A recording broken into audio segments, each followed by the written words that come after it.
Good morning, Highland. Can you stand with us? We're going to be singing a lot about God's provision today. So let's join our voices together in worship.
God to fight their battles for them? Anybody? So we're going to be talking a lot about God's provision today. And before we get into that, I just want to take a moment to stop, welcome you. Thank you all of you for being here this morning, for our Highland family who we see often all the time. And For some of those that are in here maybe for the first time or just started coming, thank you for being here. Thank you for being willing to show up. Sometimes that's hard to do. So we're glad that you're here. I hope we have some time to get to know you. If you are new and you'd like to get to know us a little bit more, we'd love to hear from you. If you would just fill out a Connect card, which is in the seats in front of you, write down your name, your information. You can either drop that off in the offering trays that gets passed later, or you can take it to a table leader out in the atrium after service, and they would love to share a little bit more about who we are as a church and what we're about. So Carson Reed is going to be continuing us in our series called Tell Me About Your King, and he's going to talk through Luke 12 today. And we're going to look at the parable of the rich fool that Jesus gives, and you look about just the ways in which they're talking about their inheritance, and they're really trying to hold on maybe to something that God's already given them, but they're fighting about it because it matters so much to them. And Jesus just has a way of being like, you don't get it. And when I read that story, I think often about myself. And I think the hard work is for us to read a story and not just say, yeah, Jesus is awesome, Jesus has some cool things to say. But it's about asking ourselves, where is it that I don't get it? Where is it that you don't get it? So the question I ask myself when I read that is, if I'm being honest, what is it in my life, like the rich fool that stores up all this grain and the things that make him secure? He wants to store it up so long so that he can just provide safety and security for the rest of his life. What is it in our lives that we hold on to for safety and security more than God? For me, it might be my ability to play music, or maybe my ability to be more technically minded and put things together for a service. And then I'm reminded often when my voice gets taken away or when something goes wrong at rehearsal, I'm like, all right, God, it's going to have to be you. And the whole time he's probably looking at me with a smile like, it's always been me, you know? So I'm going to leave you with that question today. So as we sing songs, what do you maybe relying on more than God? Because God's our ultimate provider. And we sing songs about that. So we're going to keep singing about that this morning. So let's engage. Let's be thinking about ourselves and what God is trying to say to us this morning as we continue to sing.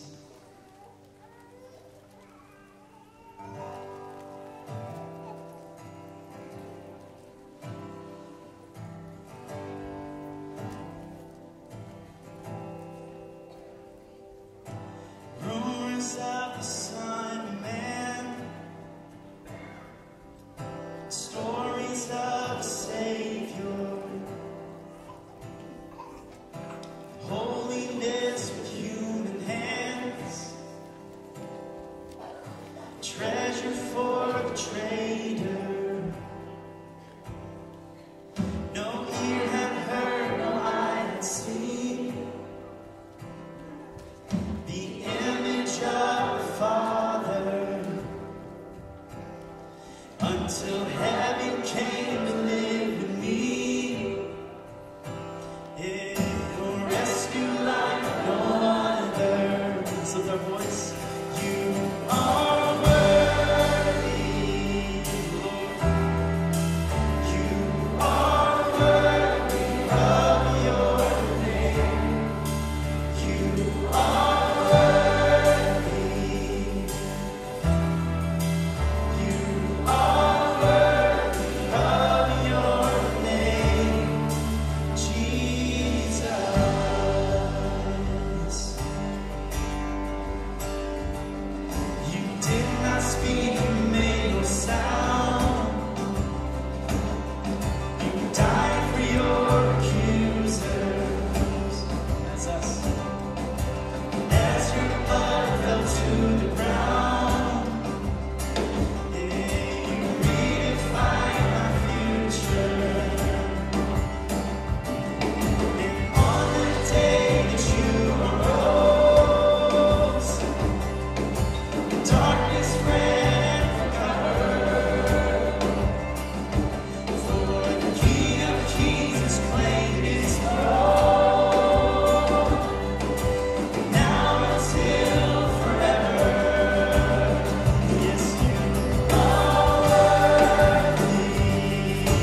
else thankful for saving grace and redemption?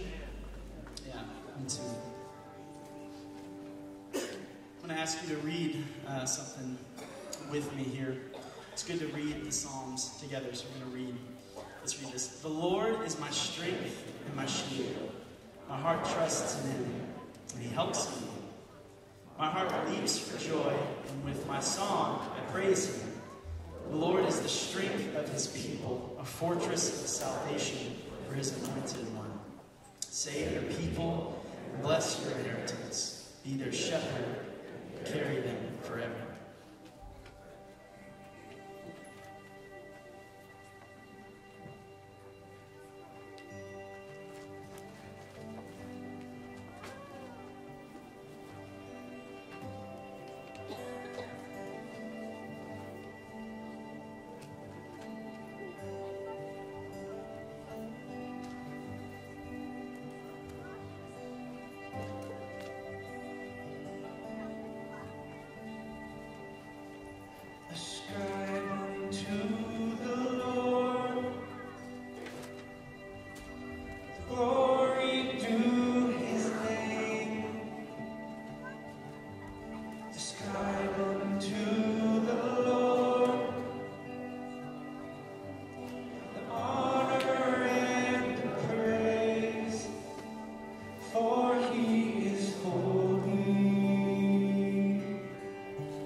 Church, please join me in saying the Lord's Prayer. Our Father, who art in heaven, hallowed be thy name. Thy kingdom come, thy will be done, on earth as it is in heaven. Give us this day our daily bread, and forgive us our debts, as we forgive our creditors. And lead us not into temptation, but deliver us from evil. For thine is the kingdom, and the power, and the glory forever.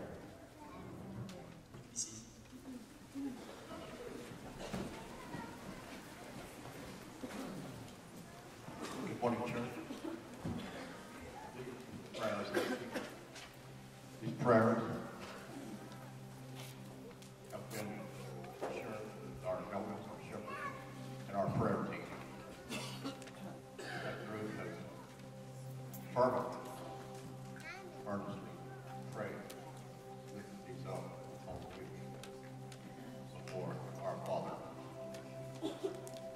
these prayers, we pray for those who are grieving the loss of loved ones.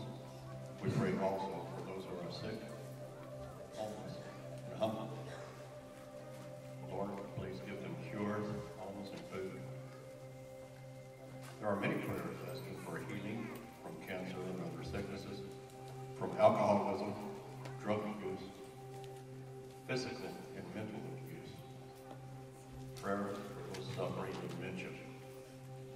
Prayers of protection over families and loved ones, friends and relatives. Prayers for newborn babies and their parents in this new season. Prayers of blessing and protection for those we are sending out to share God's word and love. Prayers for grace and direction. Prayers for marriages and family healing. Lord, we ask for the strong presence, strength, comfort, and nearness of your Holy Spirit. And we pray for Christians the world over, martyred and suffering in his name. And we pray also for the families of victims of hate all over the world, especially at this time, those in Christchurch, New Zealand. Bless us with your protection, Lord. Come.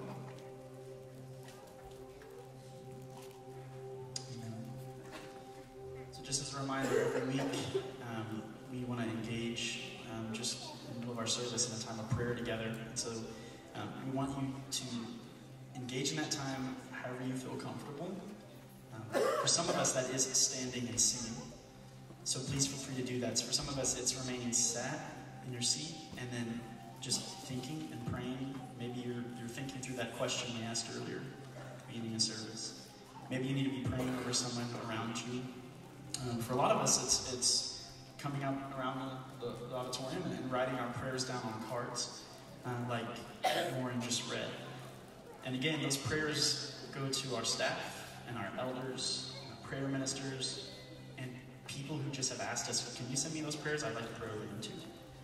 And so if you need prayers this morning, take advantage of this time. We have people here that would love to pray over you in whatever ways that you need it. And if you want to have prayer over you right now, we have a prayer room out those doors and to the right, and a few people who would love to pray over you during this next song or two. So let's just engage our hearts and our minds in prayer as we continue to sing. So worship as you look.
It was early Friday morning, really early. Breakfast on Beach Street, or Bob's as it's called, was being served. Volunteers were an interesting team. A group of high school students from Eula, grandkids and daughter-in-law from the Metroplex, a nearly 80-year-old retiree at the coffee pot, businessmen and women, an ACU professor, college students on spring break, a wonderful Freedom Sister, backgrounds as different as night and day. A couple of Eula boys prayed for the food, one in English, one in Spanish. We were quite a mix, but we had one thing in common. We were thankful brothers and sisters in Jesus Christ, wanting to serve the 80 or so souls who had somehow gotten there to be fed. Today, Kathleen and I are here serving at the Lord's table. We call us all to thank Jesus for what He has done. We have been loved and saved when we didn't deserve it. Now is our time to offer thanks to Jesus when we take this bread and this wine in His name. Let us pray. Our Father, we thank You for sending Jesus to the world as a supreme sacrifice. Help us to put Jesus first in our lives as we serve others. Now, as we partake of this bread and this wine as His body and His blood, help us show our gratitude with our actions and serve as Jesus served. In His name, amen.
Worthy of every song we could ever sing, worthy of all the praise we could ever bring. You're worthy of every breath we could ever breathe. We live for You.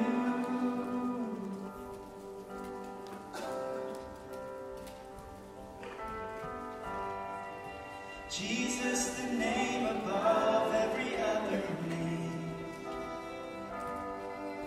Jesus, the only one who could ever save. You're worthy of every breath we could ever breathe.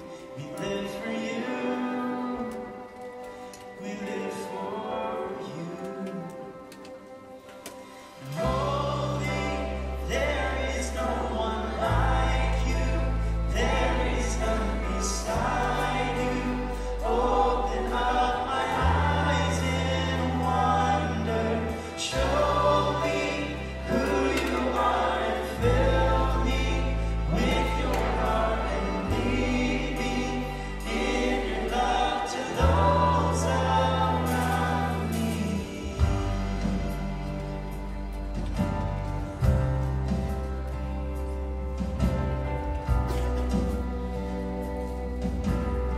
It's worthy of our song. We'll sing with you. Worthy of every song we could ever sing. You're worthy of all the praise we could ever bring. You're worthy of every breath we could ever breathe. We live for you. We live for you. Only Jesus. Jesus, the name above every other name. Jesus, the only one who could ever save. You're worthy of every breath we could ever breathe. We live for you. Help us live for you. We're singing holy. There is no one like you. There is none beside you. Open up my eyes in wonder. Show me who you are and fill me with your heart and lead me in your love to those around me. Holy, there is no one like you. There is none beside you. Open up my eyes in wonder. Show me who you are and fill me with your heart and lead me in your love to those around me.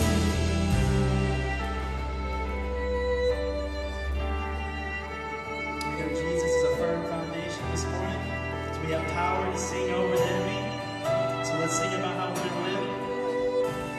I will build my life upon your love. It is a firm foundation. I will put my trust in you alone, and I will not be shaken. I will build my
sing sometimes because I don't know if I always follow through with my actions, with what I can say there. If I have you and nothing else, I have everything. Do my actions show that? Do your actions show that? When the chips are down, do you respond with that? Sometimes all we have as a response is just to sing. And that sometimes is enough. Let's just keep singing. Let's keep worshiping. Let's keep lifting up truths over each other, whether it's in church or over through our week, things that we need to hear and be reminded of. Lord, we love you. We give you this morning of our worship. You are worthy of everything. Help us to keep you as the first in Jesus. And then help us to shoulder the burden with each other when we find it hard to do so. As your church family, as brothers and sisters, redeemed by grace and the love of Jesus. Thank you, Father. It is in your resurrecting power of your Holy Spirit that we walk freely in forgiveness and in love, showing forgiveness and love to each other. Pray in Jesus' name. Amen. So before Carson comes up to speak to us more, we're going to just take a moment to dismiss our His Kids to His Kids worship. So if you are ages 3 to 5, you may stand and head to Miss Suzetta and her team, and they will meet you there. For the rest of us, we're kind of a large church, and we do this often, and some of you might hate this, but I'd rather you be uncomfortable and be known than be comfortable and everybody feel separated. So if you can turn to somebody and introduce yourself, I guarantee you there's someone in here that you don't know. Find someone, introduce yourself, and we'll be back up in just a minute to continue to sing and hear a word from Carson. Welcome to Highland.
Will you stand? Let's sing this song together. Just a reminder, we sing this every week during our sermon series because we want to remind ourselves about our King.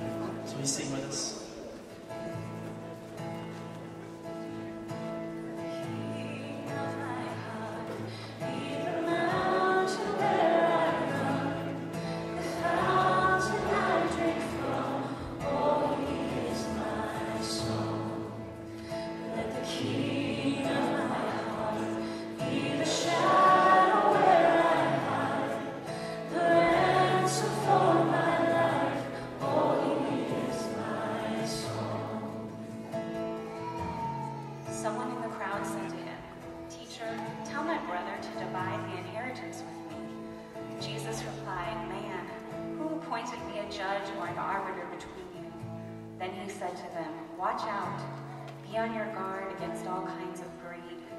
Life does not consist in an abundance of possessions.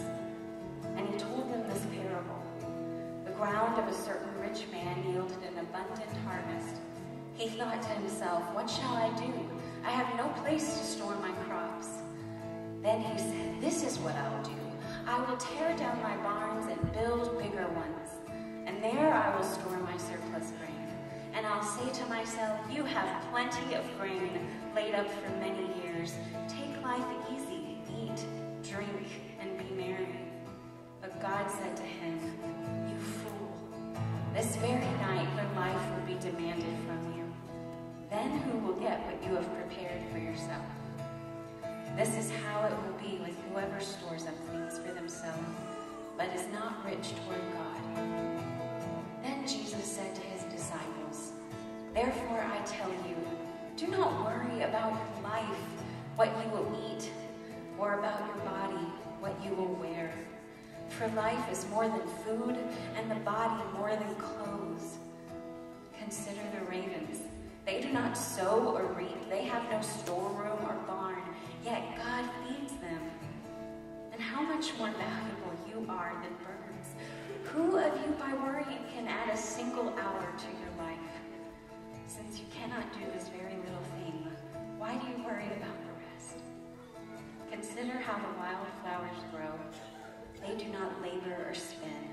Yet I tell you, not even Solomon in all his splendor was dressed like one of these. If that is how God clothes the grass of the field, which is here today and tomorrow is thrown into the fire, how much more will he clothe you, you of little faith?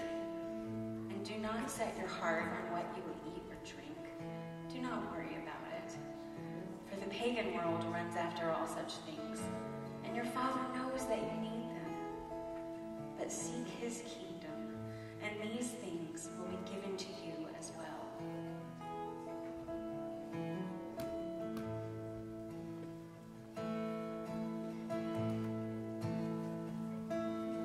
Let the king of my heart be the wind inside my sails, the anchor in the waves, for he is my song. Let the king of my heart be the fire inside my veins, the echo of my days, for he is my song. Y'all can be seated.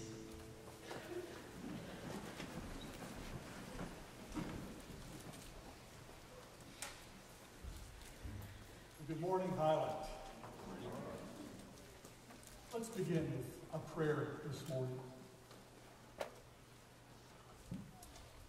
Eternal God, you are here, we are here, and we know you as the God who provides.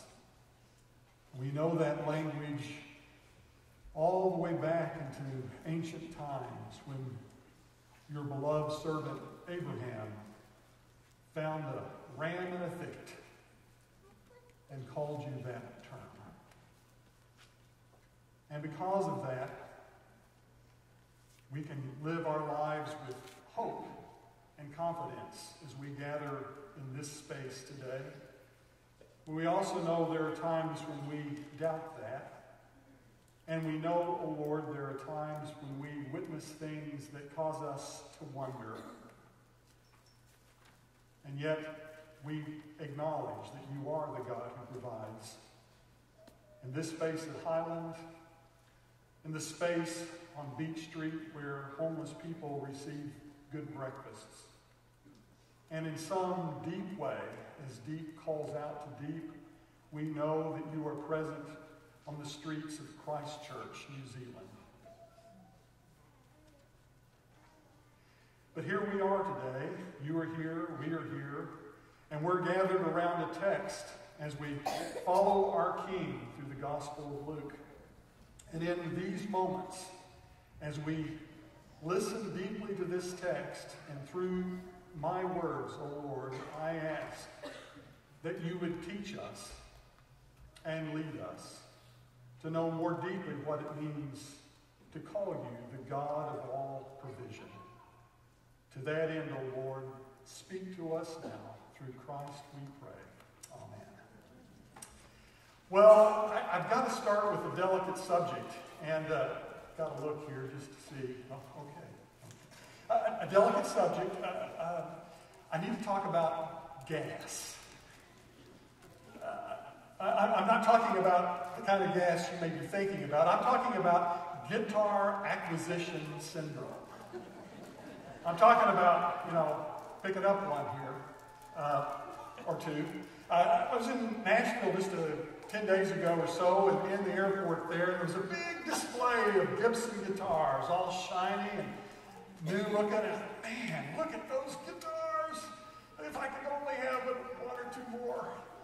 But honestly, I'm not really a Gibson guy. I'm a Martin guy. And so, actually, Michael, I keep looking at your guitar here. And so I was on the Martin website, the owner's website, the unofficial Martin owner's website, the other day, and I was looking for some information about an old guitar and happened onto a thread discussion going on about, can you have too many Martin guitars?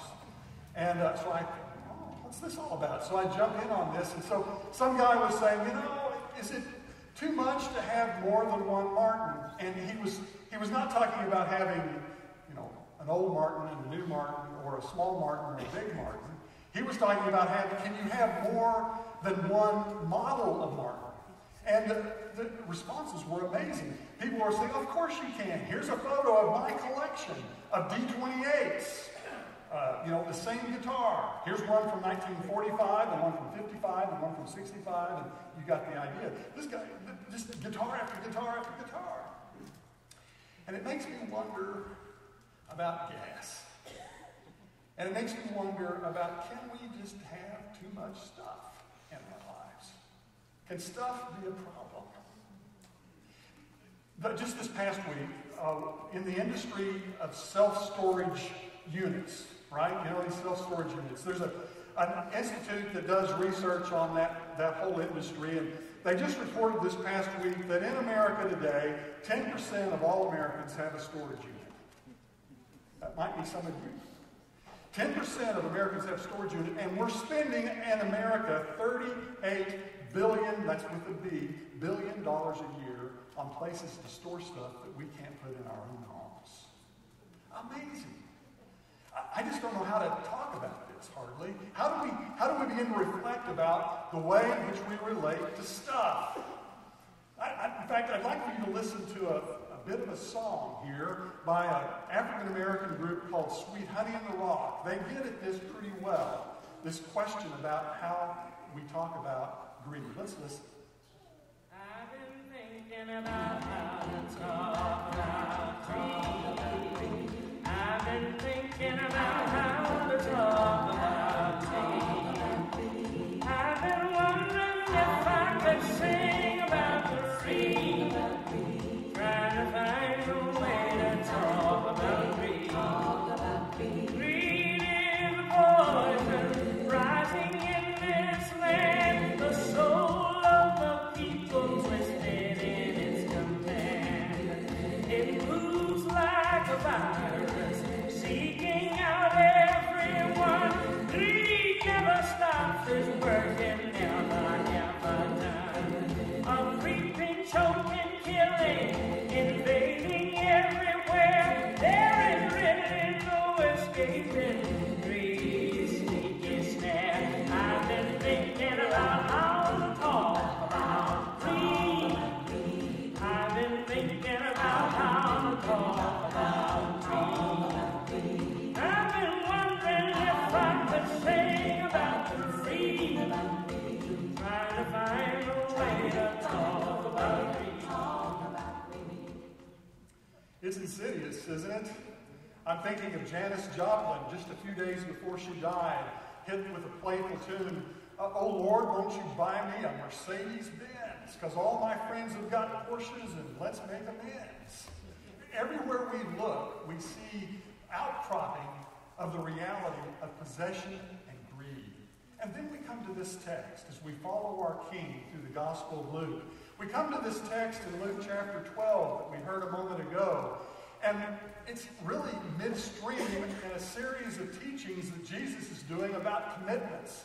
He's inviting folks to think more deeply about discipleship.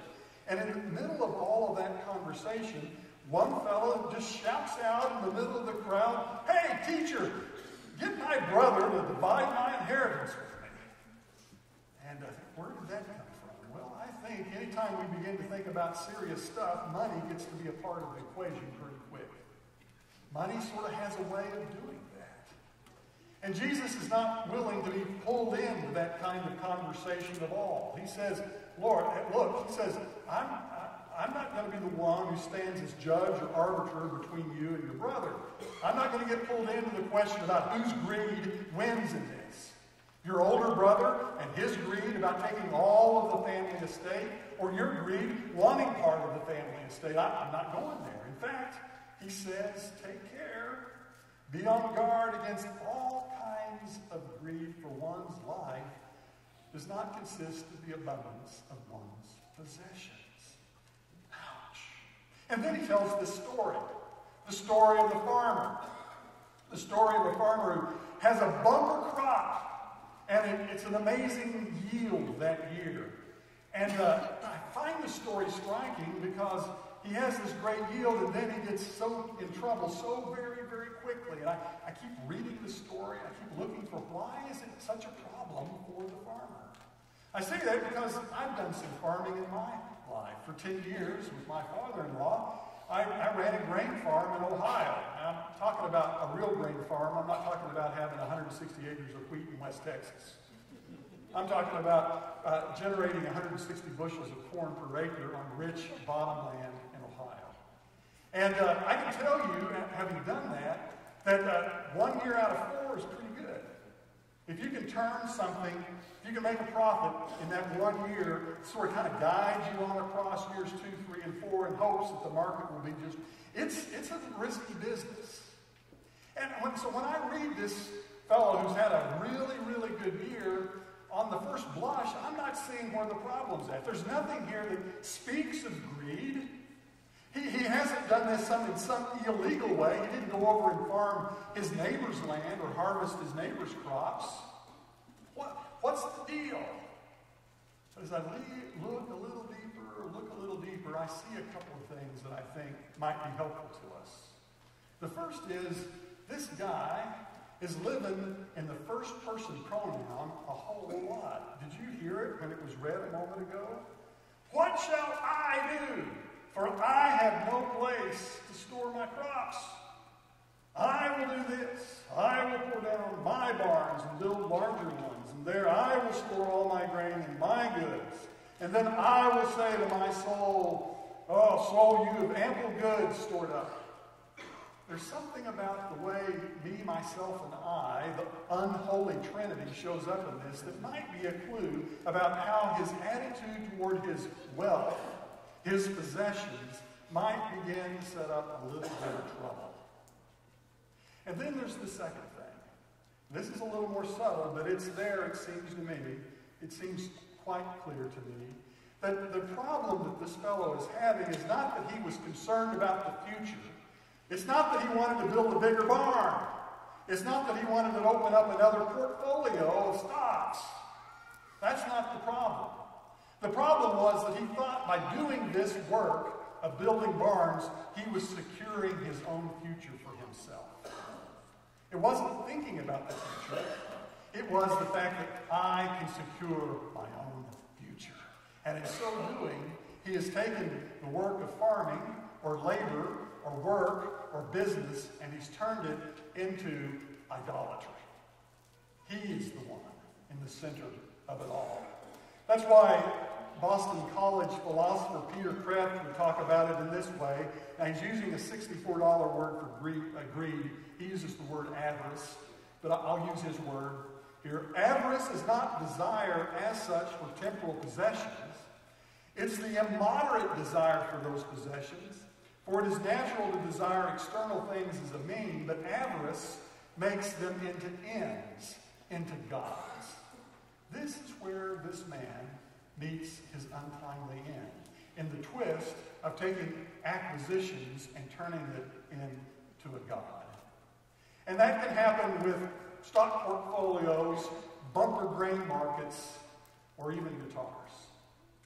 Something can turn into a god very quickly for us. Now, why is this the case? And why is it that human beings are so prone to this this temptation to take stuff and turn it in a way that makes it turn into a god to us. I think this is how I would try to explain that. I would use the work of Reinhold Niebuhr, a 20th century theologian, who would speak about human beings as being paradoxical. There's two things that are at work in what it means to be human, and they clash with each other in some remarkable ways. The first of those two things is that we as human beings are physical beings. We have appetites. We hunger. We thirst. We have needs to be touched and to touch. All of those things are real. All of those things are about what it means to be physical and to be human. But that's not all of who we are. Our physicality is, which makes us just like every other mammal walking or crawling around on the earth. But there's something else.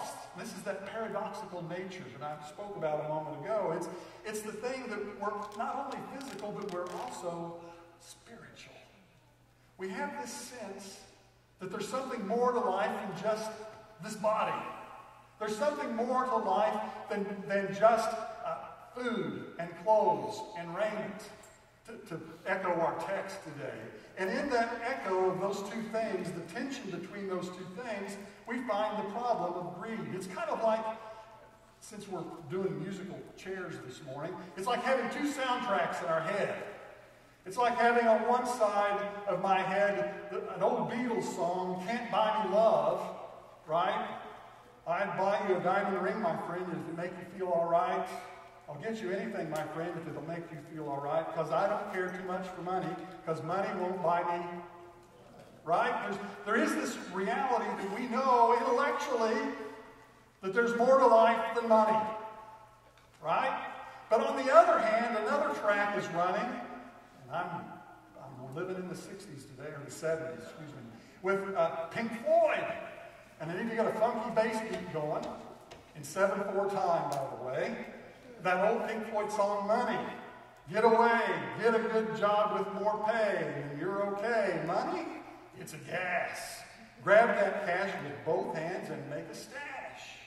The physicality, the desire gets turned into an amazing place that draws us deeper and deeper to think that somehow or another we can sort out what it means to be human with stuff.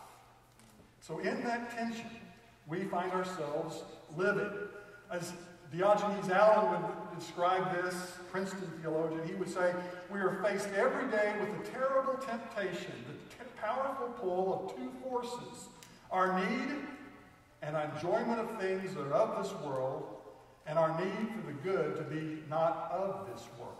But we need both, for we cannot live by bread alone, he writes, but we cannot live without bread either.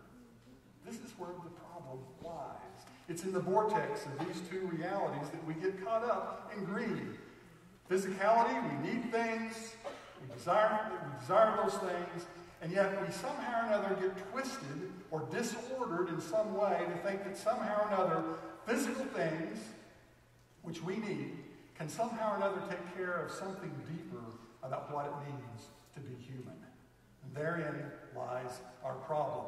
You may have heard this famous statement from Augustine, church father, 4th century, who would say it this way quite well as he prayed to the Lord, you have made us for yourself, and our hearts are restless till they find their rest in you. We have a restless heart. We have a restless place in us, and we seek to fill it in all kinds of ways.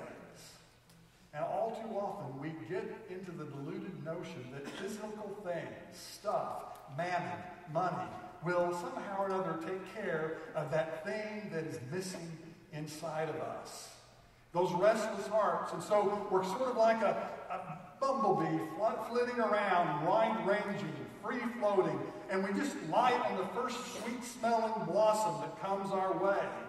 Because we desire, but our desire is often for the wrong thing. And therein lies our problem. And Jesus comes along in a very way different than, say, Buddhism, which would declare that the thing we do is just trying to distinguish desire. says, no, desire is good. It's just a matter about desiring the right things. To desire the presence of a God who provides for us. Or as he would say in the Sermon on the Mount, I'm going to ask you to help me, church, blessed are those who hunger and thirst after what, church? For they shall be filled. The thing that we long for, the thing that makes us stay up way too long on Amazon looking at book after book, or the thing that keeps us on all the websites where we buy our favorite stuff. And guys, this is where wifey will poke you and say Bass Pro Shops, where we are always looking for some other something, and what it is that we're looking for will not be found on the fishing section of Bass Pro Shops. It won't be found in the book section of Amazon. What we're looking for is nothing less than the presence of a God who takes care and provisions us for what we need in life. And that's the turn that's made in our story. After Jesus tells this parable, he begins to do this teaching about letting go of stuff, of not worrying about your life or what you're going to eat or your body and what you're going to wear. And this is not, by the way, since I'm doing a review of popular music this morning, it seems, this is not Bobby McFerrin, don't worry, be happy. Right? This is not just, oh, well, everything's just going to be okay. No. There's something about the way in which Jesus is sort of calling upon us, inviting us to desire the right thing, to long for the right thing, to put our attention on the right thing, that I think speaks so clearly in all of this. To not worry, to let go of and live right with things is the very thing, the very antidote that we need, particularly in 21st century North America, to hear. Our fascination with stuff is choking us and killing us. And here comes Jesus saying, look, learn to practice gratitude, for example. To learn to be thankful. To learn to be thankful for the small things in life. A cup of coffee in the morning. Thank you, Lord. For small things in life. A clean set of clothes to put on. Thank you, Lord. To learn to practice gratitude becomes one of the ways in which we begin to reorder our lives so that we can pay attention to the real source of what we long for and truly need in our lives.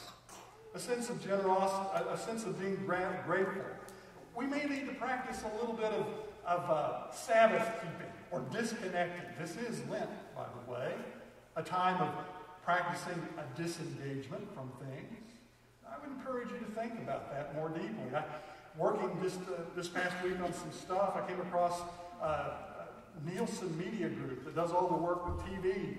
They did a study in 2017 that shocked me, but maybe it doesn't shock you. But in 2017, they discovered that Americans spend, on average, 9 hours every day looking at screens.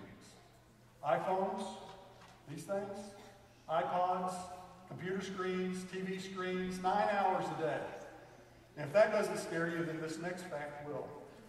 In 2018, they did the same survey in August of this past year. It's gone up to 11 hours.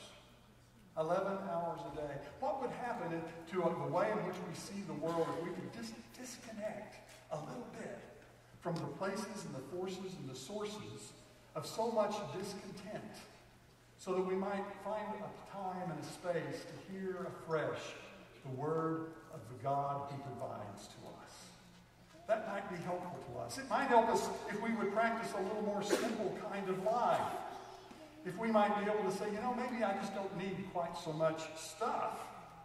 We might take a lesson from Marie Kondo, who is has an ascendancy these days with her books, TV show.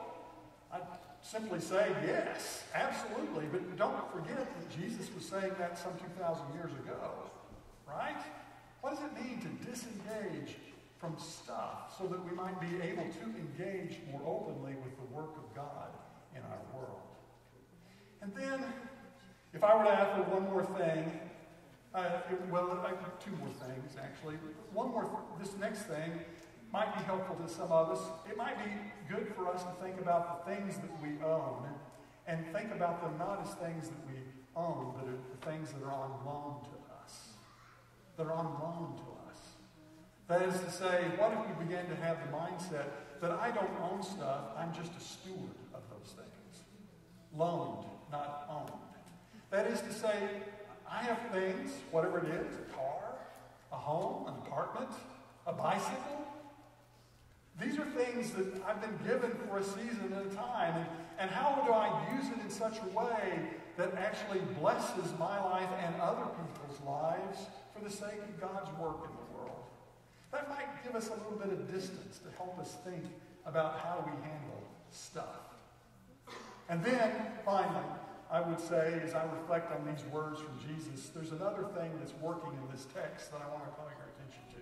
Because there's some of you who've just got some gumption about you. Some of you have got some ambition. Some of you want to get something done in the world. And so, is there a place for you, for me, in all of this, with the way in which we take on our lives and our jobs and our careers and our wealth building and our advancement and our networking and all the things that make us who we are? And I want to say, yeah, I think maybe there is. So I hear these words, and I want you to pay close attention to the way Jesus uses a particular word in all of this. And he says, now don't strive like the nations of the world strive. Right? He says, don't be doing that kind of striving. This is the way that leads to worry. Striving after possessions, striving after stuff, striving after acquisitions. He says that's the way the nations of the world strive after these things. They strive after these things. And then he makes this term that I think that we never hear when we sing the song, Seek Ye First the Kingdom of God. It's like we move from the idea of ambition and energy and effort and pursuit and vigor to some sort of ethereal space. Oh, seek ye first the kingdom of God. No, he uses the same verb. The sort of striving and work and labor and engagement and ambition that makes up what we see in the world is the same word he uses for the way in which we pursue the kingdom of God. Seek first. Strive. It's the word for strive. Strive for the kingdom of God. Engage in it. Direct your ambition for something that matters in the world. Not for stuff, but for the sake of God's preferred future in the world, we're invited to pursue it. And that might be something that some of us need to hear today as we reflect on the reality of living in a world where gas is so prevalent. Oh, maybe it's not guitar acquisition syndrome for you. But I can imagine there's something that sort of tickles your fancy. There's something that sort of draws you in. It's a place where you escape. It's the place where you go to find something that kind of keeps you from thinking about the things you probably really ought to be thinking about. It's that sort of thing. And in that word today, my hope is that we'll hear, as part of our being here this morning, that God is one of great provision. That if lilies in the field don't have to worry and strive, then neither do we. Because we follow and pursue a God who provides. Would you stand for a blessing and final word this morning?